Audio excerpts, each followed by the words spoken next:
welcome back to the Poor Proles Almanac. This is Andy, and today we have a very special guest. Susan McElroy joins us to discuss traditional beekeeping, skep hives, and what it's like to have honeybees as roommates. Susan has been making skeps for nearly a decade, and she has since explored log hives among other practices, which we'll discuss. In this episode, we'll talk about the viability of beekeeping in the modern world and what responsibilities we have as beekeepers that may not have been evident in the past.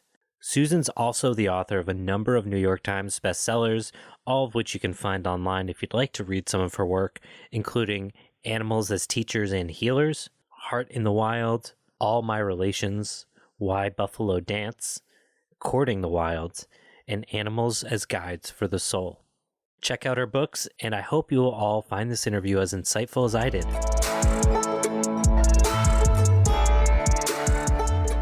Susan, thanks so much for coming on. Could you tell us a little bit about yourself and the work you're doing? Well, I've been kind of a nature nut for many, many years, and then I just became a zealot about bees after I went to a really wonderful 2 or 3 day retreat given by apiarist Mikhail Thiele. And he did a special program called, I think it was like the Sacredness of Bees. And I went there and was with about 14 people, and we were standing in front of hives and just experiencing bees. And I just came away completely obsessed and just dove in with both feet, and was blessed to be working with a woman, Jacqueline Freeman, who's always been into beekeeping in a more natural way. So we really hit it off well and have been kind of sharing notes and ideas for years. And then we recently wrote a book last February that got released called What Bees Want. And that talks about our method of giving bees what they want so that they can thrive. Yeah, the idea of what bees want. It's one of these things I feel like if you've gone through the traditional beekeeping education, you're taught about these regimens of chemicals and feedings and all of these different things. And generally it's around how do you keep your bees alive and how do you get more honey. And I think as humans, we know being fed and being kept alive are not what makes us happy. This is not what makes us fulfilled. Mm-hmm. I mean, we need those things, but without certain other components, it's not a satisfying life. And ultimately, it's not necessarily going to be the most healthy. Now, I had a whole set of questions, and then the audience doesn't know, but a couple minutes ago, you just showed me your wall, and it's an open, I'll let you describe it. Tell me about your wall. In my bedroom, I just decided years ago that I was jealous because Jacqueline had bees living in her wall next to the chimney. And I thought, I would like to live with bees. And so I had a contractor come into my bedroom and clear the space between two joists and extend it out just a little bit. So it's probably like a 32-liter hive. It's not really large. It's about 5 feet tall. And I put a plate glass on the cover of it with a drape, a black drape hanging over it, so the bees are always dark. And then I've got a little bamboo tube that goes out to the outside, so bees come and go. And I've had this hive going for a nice number of years now. And they had expired last year. They didn't make it through the winter, but by gosh, in spring now, they just show up. A swarm just flew in. So that's the second time now swarms have just flown into this hive. So kind of if you leave the honey in there and the other bees in the area come, I think all the bees in an area know where all the available hives are, where are bees living, where have they vacated from, what's good real estate. So this little thing has always been fabulous real estate for bees.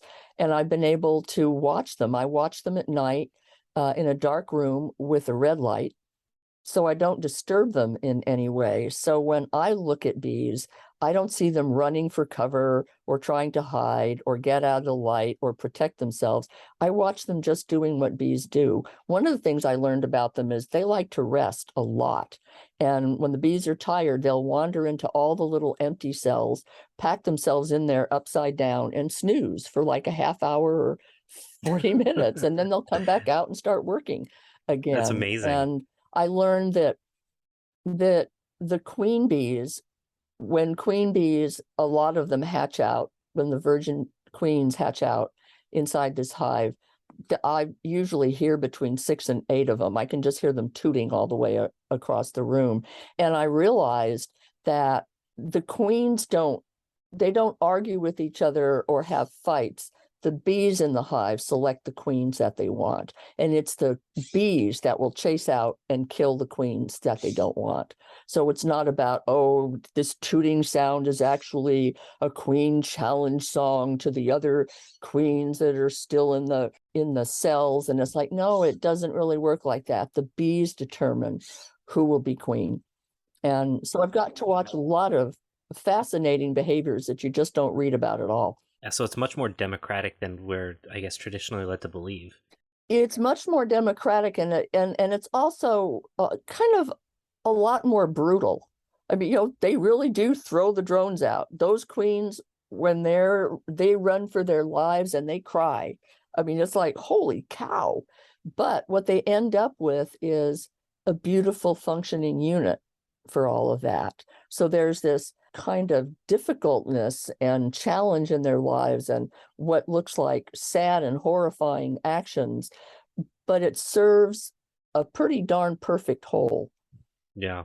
It blows me away that it's 2022 as we're recording this, and we don't know something as fundamental as how a queen is selected in a hive, despite the fact that honeybees, are the main pollinator for so much of our food.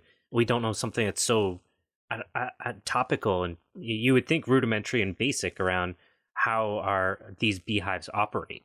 Well, actually, the only studies that have been done on bees where all of the information about their supposed natural history comes out is by people studying bees in boxed hives. Nobody has studied bees in the wild or seen what their normal lives are like until very recently, when Thomas Seeley in this country and Torben Schiffer over in Germany started doing very detailed data studies on how do bees live in trees, how do bees live in caverns that they choose, what is their life really like. And it's astounding. Basically, the way that Torben puts it is, if you want to learn about the natural behavior of polar bears, you don't study polar bears in the zoo. And that's what we've been doing. We've been studying bees in the zoo. And what they're doing in the hives is actually having to make incredible adaptations all the time. They're always fighting the crisis of where we have placed them. And it's startling when you start to realize this is an insect in survival mode every moment. Yeah. Now, the bees in my wall aren't. They're tremendously insulated. I don't go in and bother them in the least. And they're very calm and very relaxed. I never have to use gear with any of my bees because I don't push them. I don't stress them. And they live very peaceful lives in there. It's not the chaotic rush. When I used to have top bar hives and I would pull out the frames and look, there would be bees running all over the place. In the hives, when they're left to their own devices, there's not that frantic activity. Bees actually, they've demonstrated now, actually rest about 40% of their days. And we don't even see or understand that because what we've been doing is studying bees that are pushed to the margins and saying, this is how they behave. That's like taking trauma victims and saying, oh, this is a typical well-balanced person. This is how people behave. And what we're doing is only studying people in states of trauma. And that's what bees are. The way that we force them to live now in their box lives is just absolute trauma. Yeah, that makes a lot of sense. Oh, here's another odd thing about them in hives that I read for years. In the winter, bees cluster. That's what they do. This is a natural reaction. They'll cluster tight in a hive. When the temperatures get cold, the outside of that cluster will be the heater bees who fan and try to keep warm the bees in the interior, and that's how they'll get through the winter. In a log hive or in a wall hive or in a skep, they don't cluster. They're moving all winter long. When you read about that, it'll say you don't want that because the bees are going to be active and they're going to be eating more honey. When bees cluster in a box hive, they will use 10 times the amount of honey to get through the winter that a bee in my wall hive or in a skep or a log will use, because to heat themselves takes incredible energy. when they're not trying to heat themselves, they're just roaming, eating a little bit, grooming. A lot of varroa grooming happens during the winter months. So bees clustering is not a natural behavior of bees. It's a forced response to a desperate situation. And we have normalized it. This is what bees do. No, this is what we imagine bees do. So you brought up a couple of different things that kind of made me start thinking about some of the only things that, as a treatment-free, natural, whatever term you want to use, beekeeper, one of the biggest challenges is around moisture during the winter. Mm-hmm. And it makes a lot of sense that in natural, whatever you want to call it, the wild, bees wouldn't cluster because there's like this major concern around like moisture and the moisture from a hive like dripping down on the cluster. Mm-hmm. But if they're not clustering, then they don't have that problem, which does make a lot of sense. And I never really thought about it until you brought this up. Now, the reason I wanted to bring you on is because you've been working with skeps for quite a while. First off, the last I heard was 4 years ago. So are you still working with skeps? Yeah. Could you talk a little bit about, you've mentioned you worked with a top bar hive, why you ended up getting involved with skeps and kind of what that learning process is like? Oh, it was a very steep learning curve. I started out with Warre hives, and then I decided to go to top bar hives because I thought it would give me more access to the bees, which it did. Back then, when I thought that access to the bees was a good thing. And I realized working those hives that the more I was in and out of them and trying to help the bees, I'm going to condense the group for the fall, and I'm going to do this in the spring. Any manipulations that I made were totally ineffective and useless and just pretty much made my bees mad. And then I saw a picture of a sun hive, which is that really like double basket woven hive that has a top basket and then frames inside of it and then a hanging bottom basket. And I thought, now this, for some reason, just struck me as making more sense. So I actually found the first sun hive making workshop in the US, and I went and I built one, and I realized I didn't like it. It was a big hive, and I was always bumping into it because you have to hang it up. So I'm always like knocking into the bottom of it. It's like, this is kind of unwieldy. But I love the idea of the coil weaving. And I thought, I just need a skep. I need a smaller version of this. This is much more thickly woven. And that's the way that I really want it. But I don't live in an area where I can find organic ryegrass or any ryegrass at all. So I ended up having to look for long grasses that might work. And I started finding some of the feather reed grasses that are ornamental grasses actually have really long, tall stalks, and that works. So I started cutting those, and then you have to cut them, then you have to dry them all, then you have to clean all the stalks, and then when you want to do the weaving process, you have to wet them down so they'll be bendable and pliable. There's certain tools that you use, and making them is a very old-fashioned process of what's called a coil weave. You've just got one long coil and you keep spinning and spinning and spinning all the way up to the top. For me, I weave them about 2 inches thick, and weaving them is kind of like working with an angry boa constrictor. You're trying to bend these really tough grasses into a perfect, nice round coil. And there are people that are like skep masters, and they can pop out a skep in a day. For me, it takes about 2 hours to do one coil. So when I finish the skep, I look at it, I count the coils, and the tiny coils are actually harder to do than the big round coils. And that's how I add up how much time it takes me. And they take me, oh gosh, 24 hours to 36 hours. And I never just sit there all day and weave. So I'm weaving them over weeks.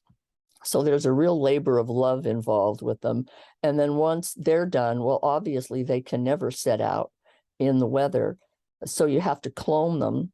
You put a coating on them, which is traditionally a mixture of cow manure, clay, some wood ash, and maybe some sand. And that doesn't protect them from rain. It protects the grass from UV light, which will break grass down.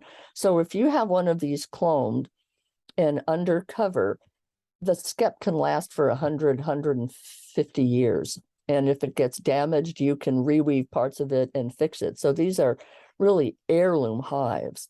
And because the inside is rough, because of the grass coils and the spinning coils that hold the whole thing together, the bees propolize like crazy. The inside of my skeps are red, and that is super healing for bees. And the skeps wick the moisture off of the bees. So they're extremely small, healthy environments for bees. And I love having bees in them. People say, well, how do you collect honey? Mostly, I really don't. When a hive perishes, which these days hive perish all the time, then I'll collect some honey. And mostly that honey, I just freeze it in the comb and it goes back to feed bees that are having a rough time or a brand new swarm or something like that. But I just find it a wonderfully relaxing way of keeping them. I've had up to 8 hives in my yard. I would never do that again.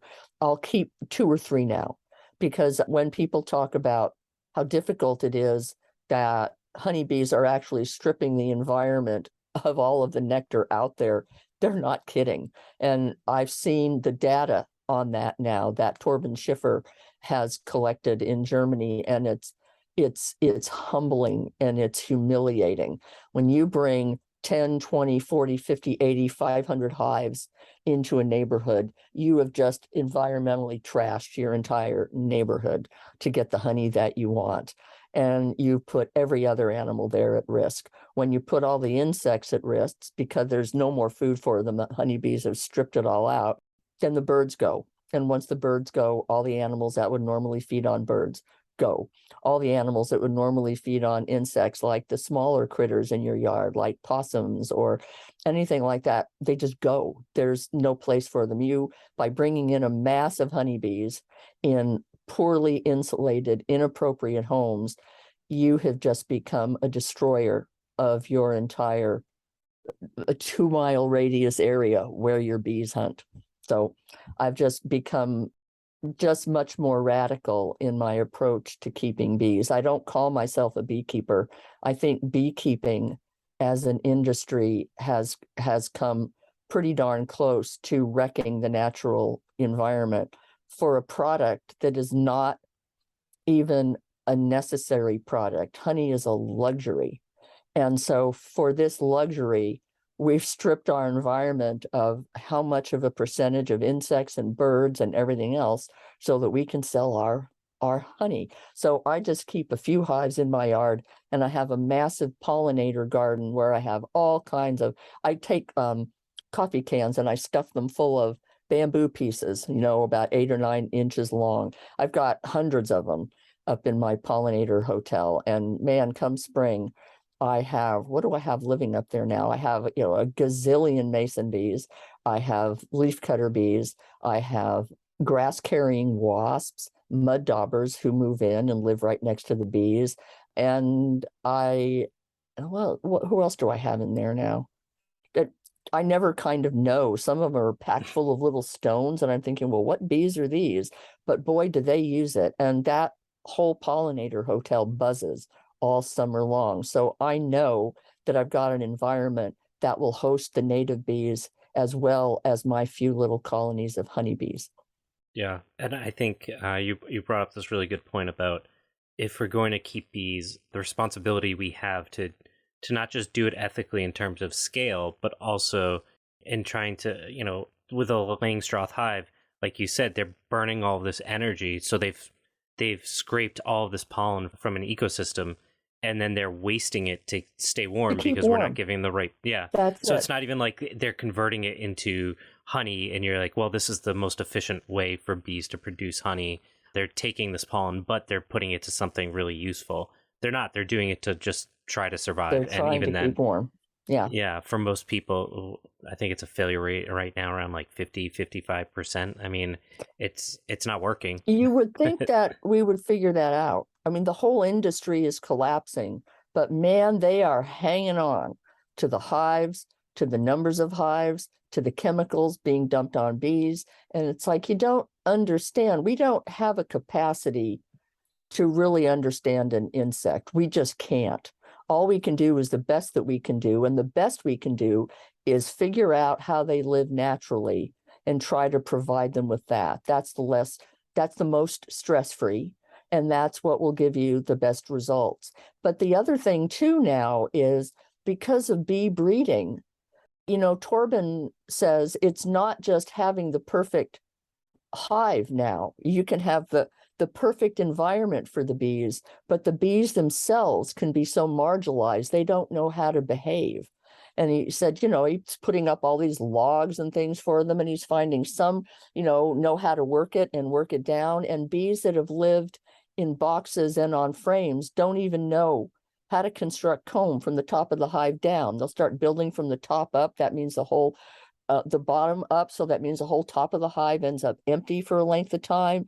And it's like these bees don't know what they're doing because we bred them to have a lot of honey, to not make propolis, because propolis sticks everything together and we don't like that. And we've raised them not to be aggressive. And a lot of the things that we bred them to do have nothing to do with them staying alive at all.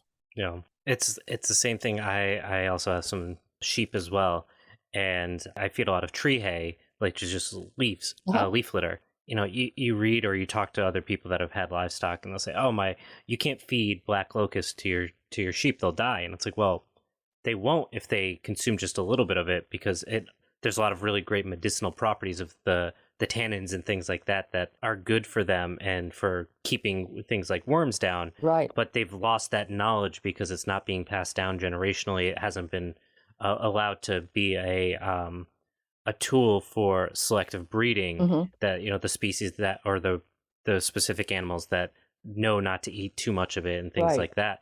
And we've done that to honeybees as well, which is frightening.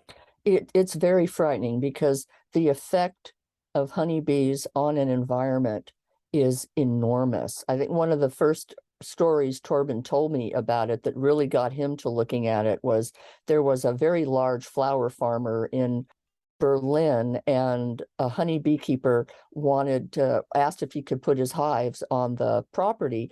And the flower guy thought this was just great. He'd, oh, they're going to pollinate my flowers and there'll be bees and this will be wonderful. And then what he discovered was honeybees come in such a mass and they are such efficient pollinators of one particular thing that the minute the flower is pollinated, it closes down and it stops and it shrivels because its job is done.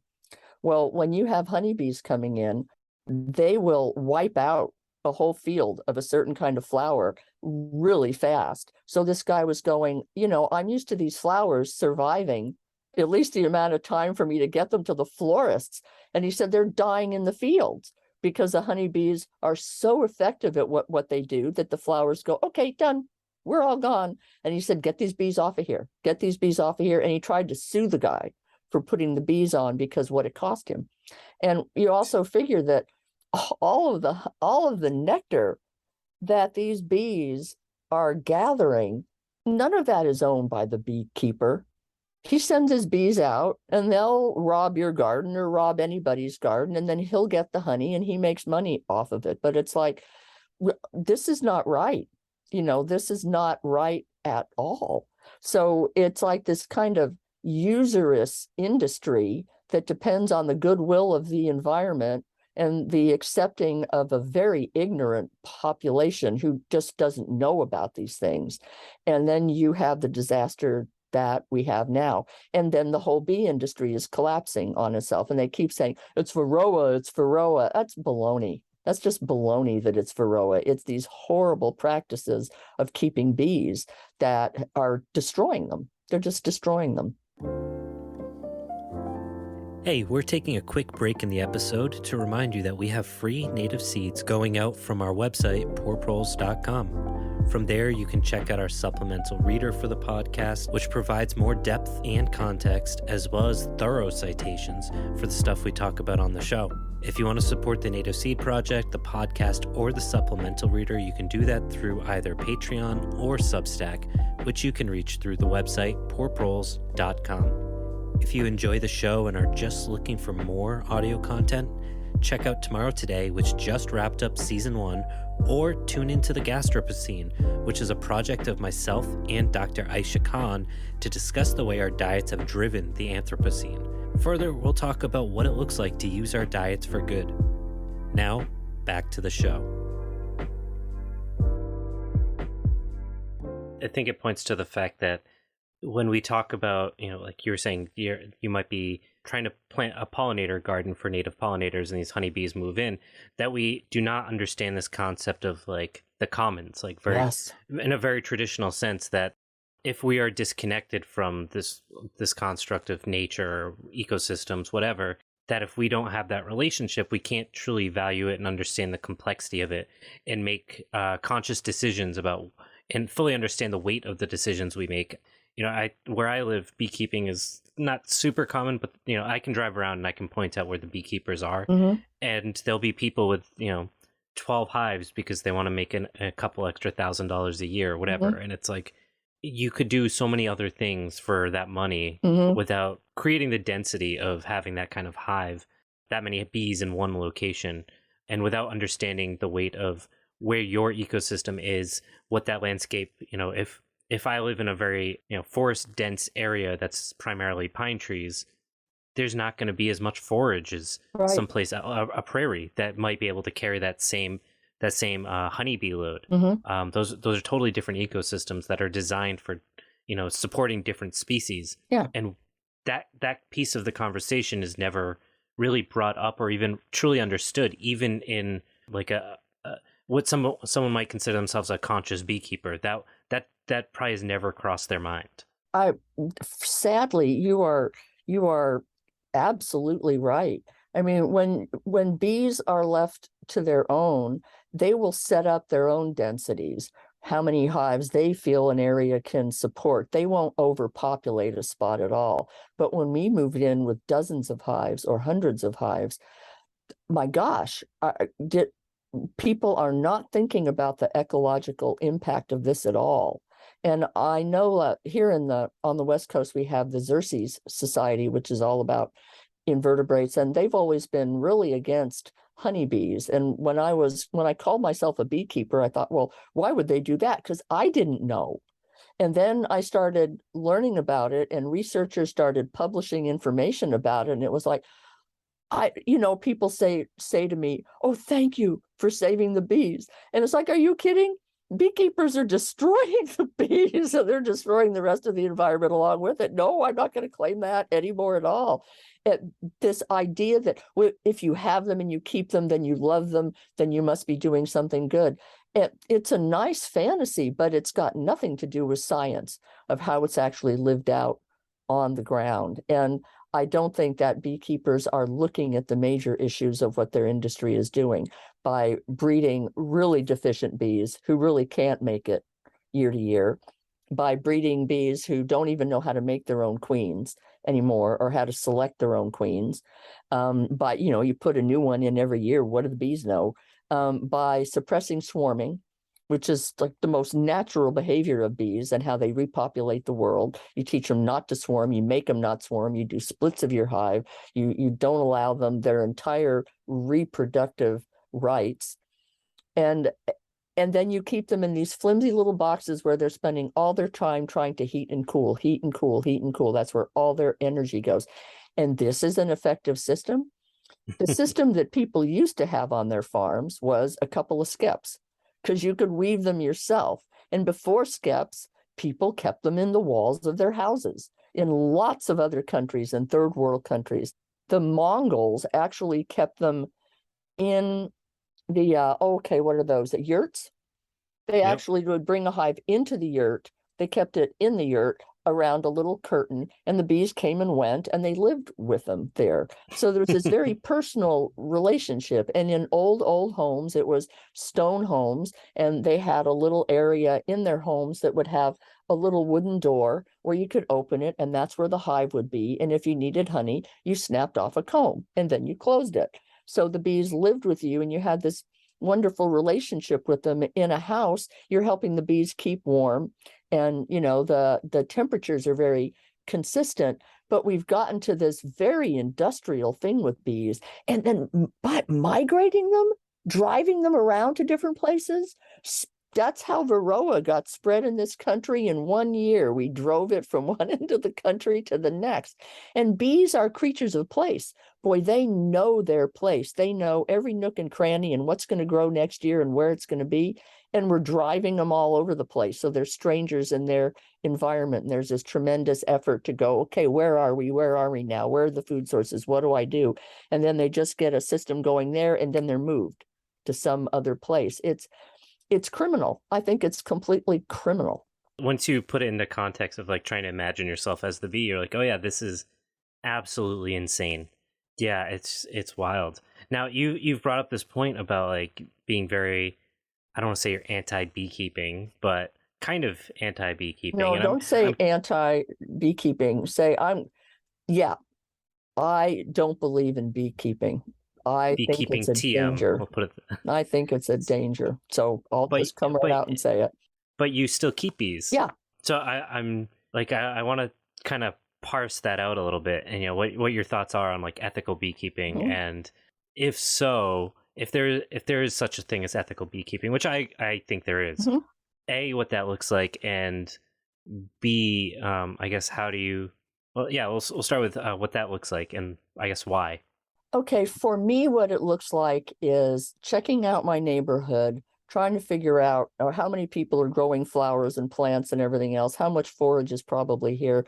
I live in town, and a block down from me, there are like 14 or 15 very mature black locust trees. So that's tremendous forage for the bees in the spring. We also have ivy in all of our forests, tremendous forage for the bees. So the bees around here have really, really good forage. I know that the bees that I keep generally don't stay in my yard because I watch. I don't have a lot of honeybees in my yard all summer long because they're in the trees. They're in the areas where they can really pull in a lot of honey quickly, which is trees. Here in the Northwest, we get tremendous blooming trees all spring and for the beginning parts of the summer. The bees start to come back into my yard in the autumn. That's when I see them coming back. And so what I've done I like to think of myself as an ethical, keeper of bees. I plant like hell. I mean, it's all organic forage in my yard, and I plant for what's not available for them out there. So I plant a lot of fall forage. I have a lot of asters. I have a lot of sedums. I have a lot of goldenrod, and that's so the honeybees come back at that point. At that point in the fall, when they come back into my yard, all summer long, my yard belongs to all the native bees because the honeybees aren't much there. I'm full of all the bumbles and the longhorn bees and all the little individual living bees. I've got so many of them, I can't even name them all. And I watch them and I notice as their numbers come up and they go down. So I've tried to create an ecosystem where everybody can share and everything works out well. And Jacqueline, my colleague, said that she had at a point 10 or 12 hives and then realized that she wasn't seeing the bumblebees that she used to see. And she went, oh my gosh, this isn't working. So you start asking yourself, why is this not working? Well, you read about bees and you read that when they populate themselves in areas, the hives are very far apart. They're not concentrated in any area at all. So it's like, okay, we got to start doing that. We got to drop the numbers down. And then the other ethical way of keeping is you have to keep them in species appropriate housing. And boxes are not. Bees don't do well with corners. Corners hide pathogens. Corners are harder to heat and cool in the way that bees have their heating and cooling system. So just the corners are bad enough. The frames are hideous because when bees build on their own, the space between each comb is its own private room. There's no air coming in except the very bottom. And if the bees want to close off that, they can run propolis or honeycomb across that.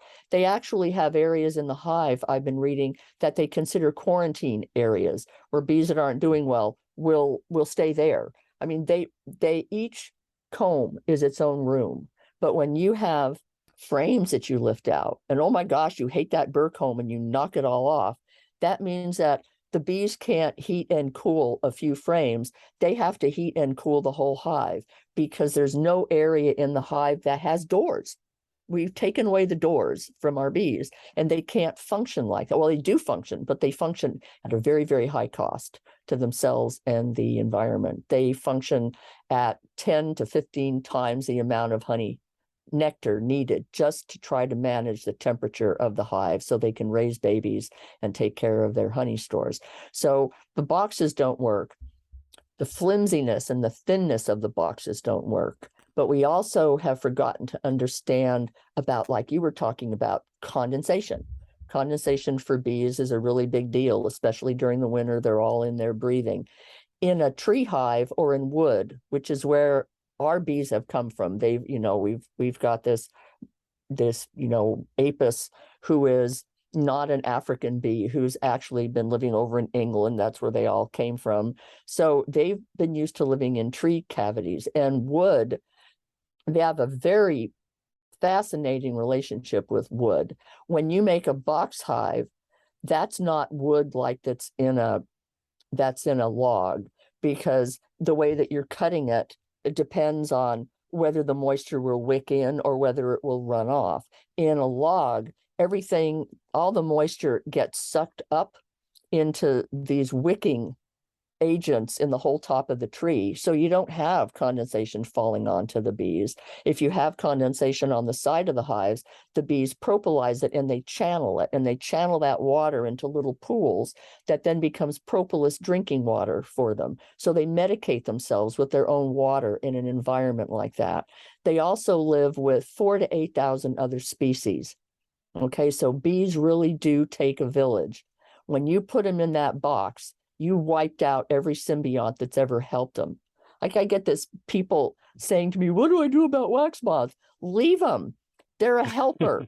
They're a helper. Yeah, they clean. They come in, they'll take out the crummy stuff. I have them living in the bottoms of all my skeps because I stick my skeps on top of hollow log rounds, like 8 to 10 inch high. So in those log rounds, all the critters move in. I got pill bugs and springtails, and hopefully I, have book scorpions in there. I don't know, earwigs move in. I have whole ant colonies living in there, and there's wax moths all over it. They never go up into the skep. When the skep fails, then they'll move in, but the bees keep them down, and they're down there, and whatever drops and whatever dead bees drop, these guys are taking care of it down below. So we've taken the village away from the bees. We've put them in a flimsy little box with corners that they can't manage. We've put them in a place with no doors, so they can't regulate temperatures in rooms. And then we wonder why we're losing half of them every single year. Blah, blah, blah, blah, blah, blah. Yeah, it's not surprising at all the more you start thinking about it.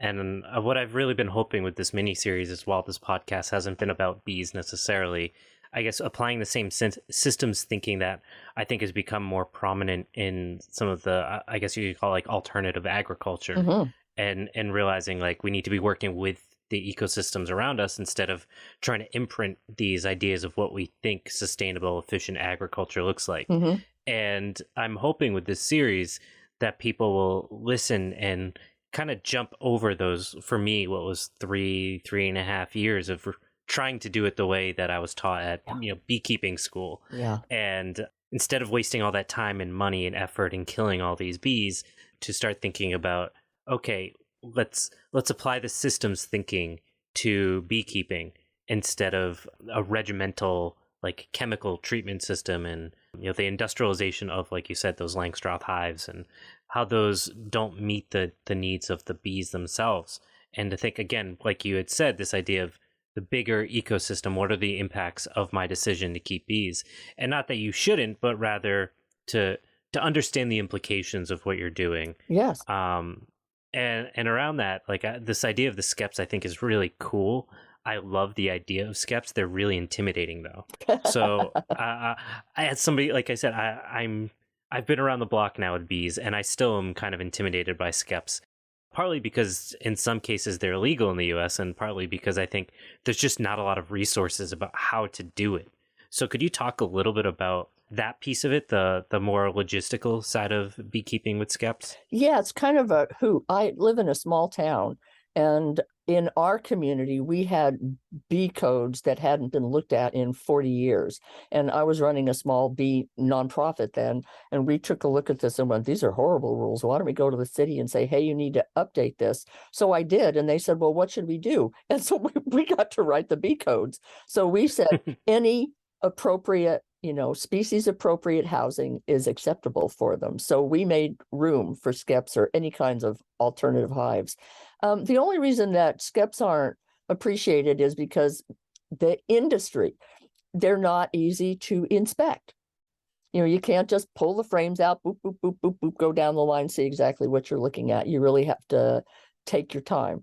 And our town has no bee inspectors anyhow. So why are we requiring hives that can be easily inspected? It just, when you really start looking at it, it just gets foolish.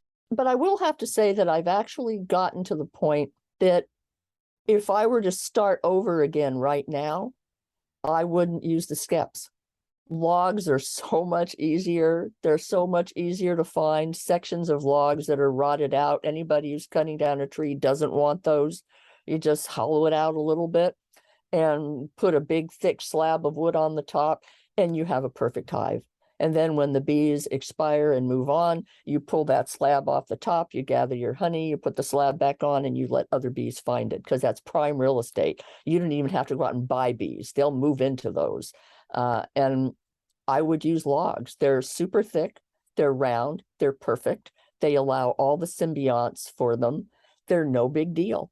And you can, because you didn't go out and get the bees, if they just move in, that's not a managed hive. Nobody can complain to you about that. It's like, well, I don't own these bees. I just have a log here and they flew in. Okay, that's not a managed hive.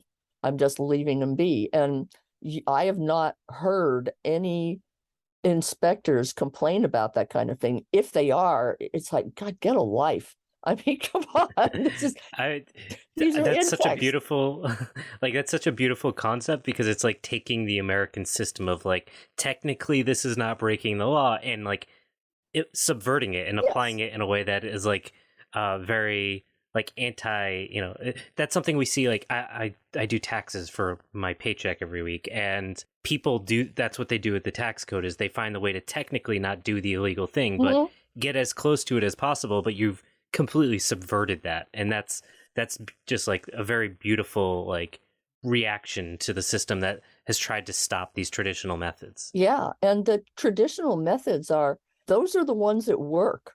The farther back you go, the better that they work. Bees are meant to be kept on a property like a dog or a cat. You've got your cat there to take care of the mice. You've got your dog there to maybe, take care of your sheep and make sure nobody comes onto your property. And you've got the bees there to help you pollinate your plants and take care of your vegetables, and you get a little bit of honey on the side. So they can easily live with us very, very, very comfortably. But when we start going into an industrial way of thinking about bees, we start killing them and we start killing our environment all at the same time. Yeah. Susan, I have learned so much about bees in this conversation. It's been fantastic. I know you've got a book that just came out. Could you plug it? Do you have social media anywhere people can see more of what you're doing? Actually, Jacqueline and I have a Facebook page called What Bees Want, and we have a website called What Bees Want, and we have a book called What Bees Want, and you can find it anywhere. And it's a lovely book talking about how you can take a langstraw and modify it so it becomes healthy for bees. So you can take these things and change them in ways that actually become bee friendly. And maybe if we get more bee friendly, everything will start to look better. The bees will start to be more healthy. Our ecosystems will start to be more healthy. But we can't go on the way that we're going. And I'm so glad for people like you that are looking at these kinds of issues and saying, what does sustainable agriculture really look like? Yeah. How does it really happen on the ground? I just live on a little city lot, and I've created this place from the ground up to be enticing to bees and any other critter that comes in. Everybody's welcome here. And, now I've got possums roaming through the yard and squirrels everywhere and more birds, because I don't cut down any of my flowers. You've got to leave the seed heads up all winter for the birds. And we don't even think of how we could easily help creatures even in a backyard. Yeah. You know, we could be creating little tiny beautiful Edens so easily if we just use our minds to go, how would it be to be a bee? What would it be for the bees to work? How do the bees work together with all the other insects? It just means a little bit of thinking and getting totally, totally away from the common methods that we have adopted over the years that are so destructive. And you bring a lot of optimism to that, which it's very easy when you start going into these types of this kind of thinking to get very pessimistic because it doesn't seem like anything's changing for the better. But you bring a lot of optimism to it, so I appreciate that. Well, thank you. Thank you so much. Yeah, so I'm going to be grabbing that book. I have not read it yet. So again, thank you so much. This was really great to hear. Thank you. Thank you for having me. Be well.